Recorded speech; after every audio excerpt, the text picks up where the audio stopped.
முத்தமிழறிஞர் டாக்டர் கலைஞர் அவர்களின் 99வது பிறந்த நாளை முன்னிட்டு மாபெரும் பல் மருத்துவ முகாம். கோவை மாநகர் 52வது வார்டு லால் பகதூர் நகர் ஐன்ஸ்டீன் கிட்ஸ் இன்டர்நேஷனல் ப்ரீ ஸ்கூலில் 52வது வார்டு திமுக மற்றும் ஸ்ரீ ராமகிருஷ்ணா பல் மருத்துவக் கல்லூரி மற்றும் மருத்துவமனை இணைந்து நடத்தும் மாபெரும் பல் மருத்துவ முகாமை கோவை மாநகர் கிழக்கு மாவட்ட திமுக பொறுப்பாளரும் முன்னாள் சட்டமன்ற உறுப்பினருமான கார்த்திக் அவர்களும் கோவை மாநகராட்சி கிழக்கு மண்டல தலைவர் லக்கம இளஞ்செல்வி கார்த்திக் ஆகியோர் துவக்கி வைத்தனர்.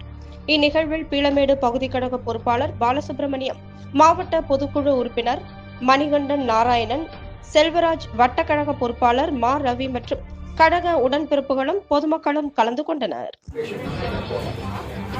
Most of the people